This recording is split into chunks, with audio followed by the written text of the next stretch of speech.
The morning of my daughter's milestone birthday dinner, I stood in my own kitchen holding a seating chart that didn't have my name on it, and I thought, she did this on purpose. Nobody forgets to put their own mother at the table. Not when she's planned every centerpiece, every name card, every detail of a 60th birthday party down to the napkin folds. My daughter doesn't forget things. She color codes her grocery lists. So when I found the printed chart taped to the wall by the coat closet, 4 tables of 8, and scanned it twice looking for Eleanor and found nothing, I understood exactly what was happening before anyone said a word to me. My name is Eleanor. I'm 61 years old. I live outside Hamilton, Ontario, in the same house I raised my daughter in. The same house her father left in 2003 with a duffel bag, and an apology he never actually said out loud. I drive a Honda CR-V that's older than I'd like to admit. I worked 31 years as a school administrator before I retired, and I have spent most of my adult life being the person who shows up, who remembers birthdays, who drives 2 hours in February ice storms, because somebody needed help and I was the one who said yes. My daughter's name is Whitney. She turned 35 that spring. And the dinner that night wasn't really for her. It was supposed to look like it was for her. It was actually for her mother-in-law. I should back up. Whitney married a man named Trevor 9 years ago. A perfectly nice, perfectly unremarkable man who works in logistics and has never once, in 9 years, said anything memorable to me at a holiday table. I have no complaints about Trevor. Trevor isn't the problem. Trevor's mother is the problem, and her name is Carol. Carol is the kind of woman who compliments your outfit in a way that makes you go home and change. She's the kind of woman who remembers everyone's coffee order except yours, every single time, for 9 straight years. Like it's a bit she's performing just for me.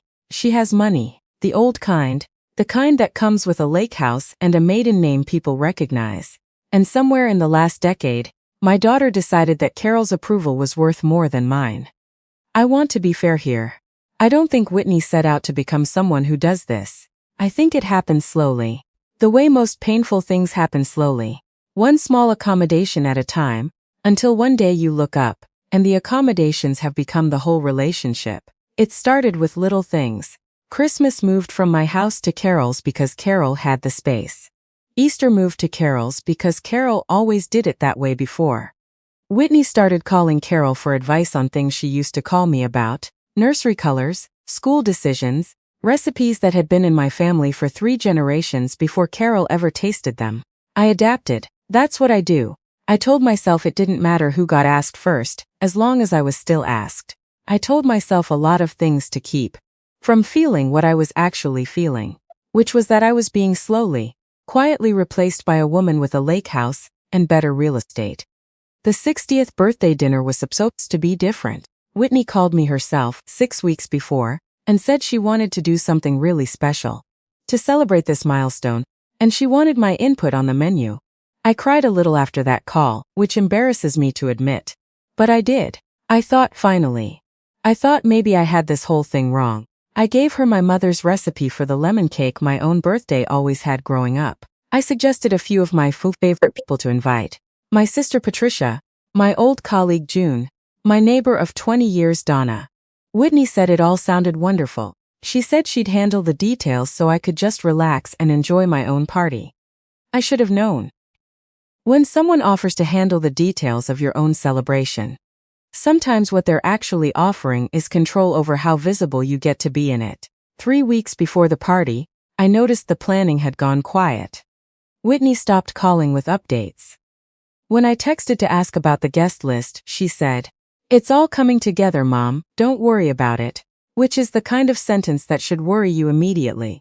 The week of the party, I called Trevor's sister, a woman named Sienna, who I've always liked, partly because she's the only person in that family who tells the truth even when it's inconvenient. I asked her, casually, what she was wearing to the party, just trying to get a sense of the tone. There was a pause on the line that told me everything before she said a single word. "Eleanor," she said slowly, "you know it's at Carol's lake house, right? The whole event got moved there 2 weeks ago. Carol's hosting." I didn't know that, nobody had told me that. "And it's not really framed as Whitney's birthday party anymore," Sienna continued, clearly uncomfortable. "Carol's been telling people it's a joint celebration.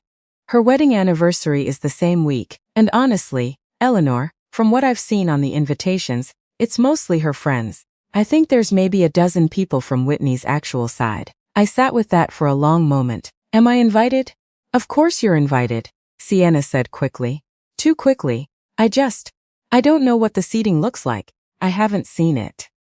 I found out what the seating looked like 4 days later, when I drove to Whitney's house to drop off a card and saw the chart taped up by her coat closet while she went to grab something from the kitchen. 4 tables, 8 names each. Carol at the head table with her husband, her sister, her golf friends, and Whitney and Trevor.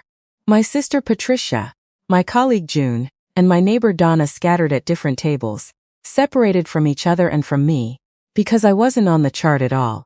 I stood there in my daughter's front hallway for what felt like a very long time. Then Whitney came back into the room and saw my face and saw what I was looking at, and something passed over her expression, guilt quick and unmistakable, gone almost as fast as it appeared. Mom, she said, that's an old version. I haven't updated it yet.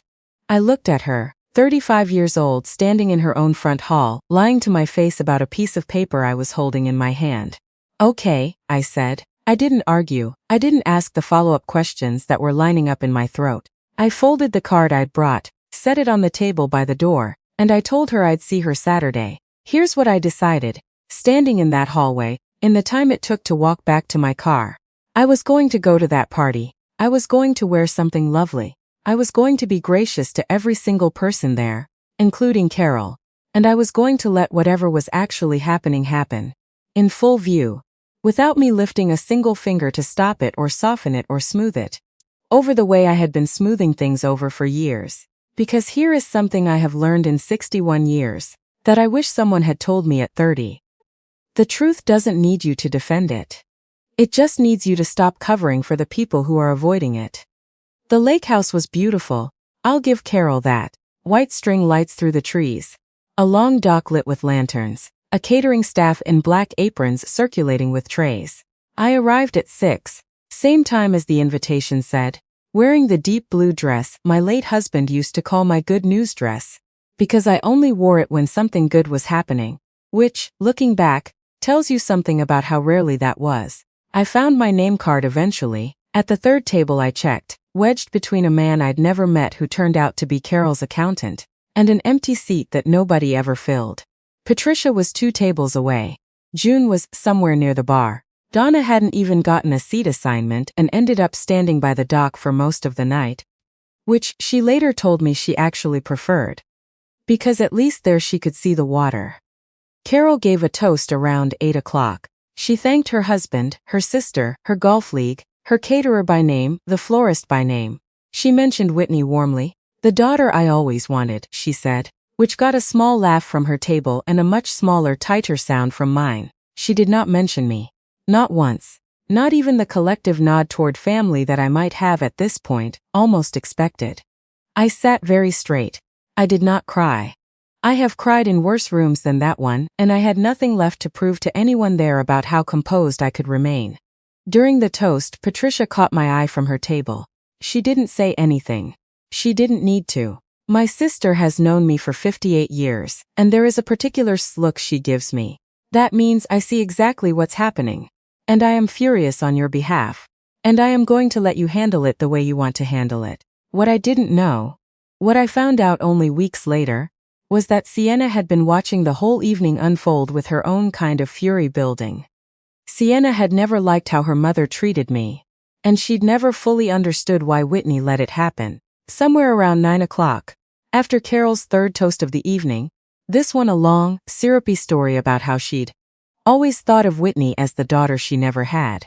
Sienna got up from her table and walked over to her brother.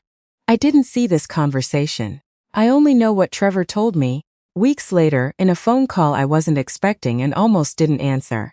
Sienna told Trevor flatly that the seating chart had been finalized by Carol, not Whitney 2 weeks earlier, and that Carol had specifically said, in front of Sienna, we don't really need Eleanor at the main tables. She doesn't know anyone here anyway.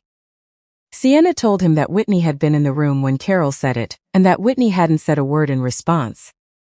Trevor came and found me on the dock around 9:30.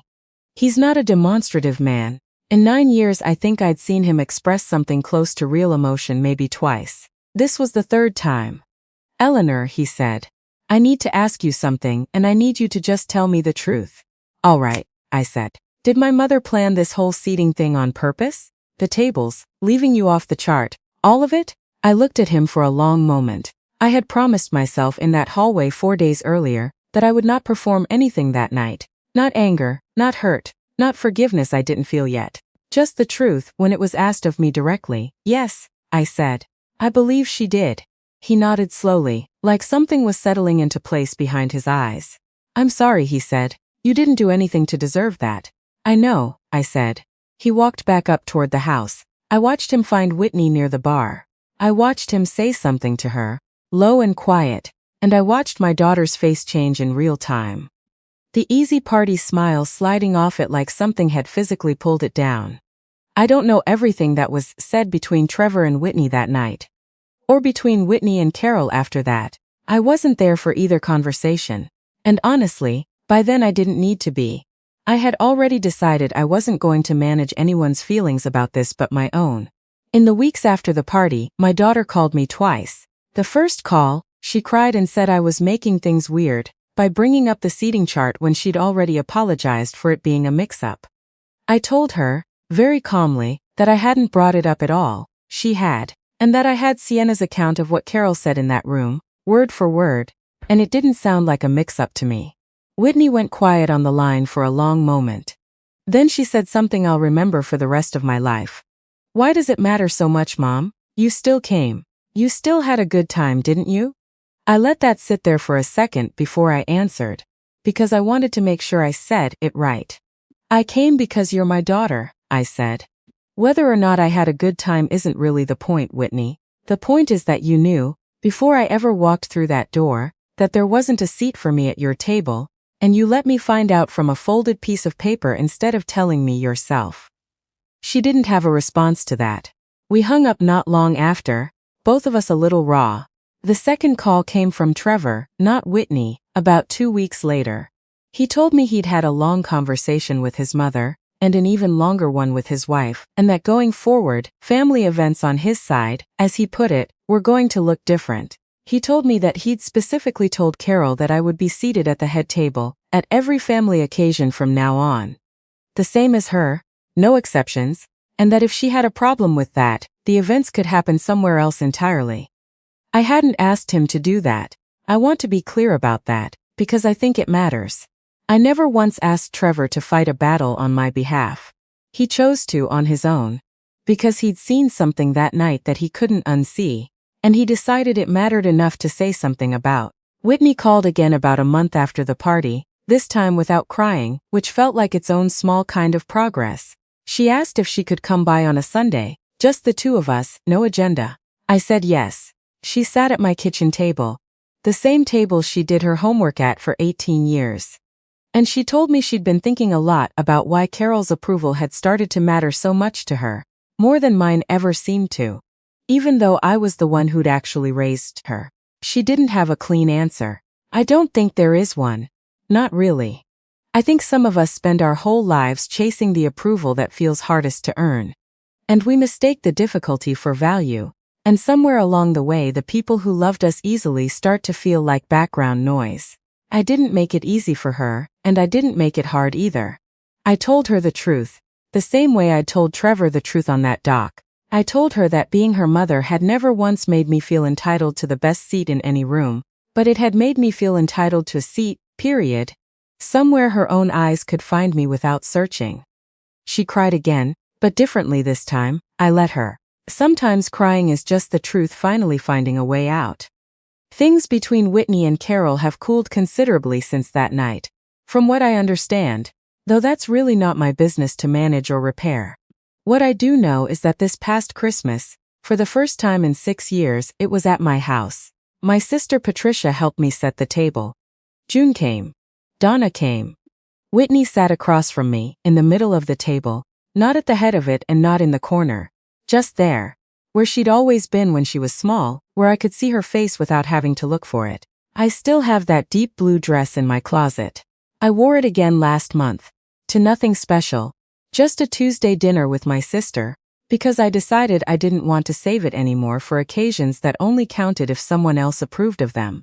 What I learned from all of it is something I wish I'd learned 40 years earlier. But I suppose better late than never. I'm done being grateful just to be included. I'm done treating a seat at the edge of the room as something to be thankful for. I raised a daughter. I built a life. I drove through ice storms and sat through every recital and every fever, and every heartbreak that life handed her, and none of that ever needed Carol's permission to count. And it never needed mine to be invisible either. If anything in this story sounds familiar to you, if you've ever found your name missing from a chart somebody else drew up, I want you to know something.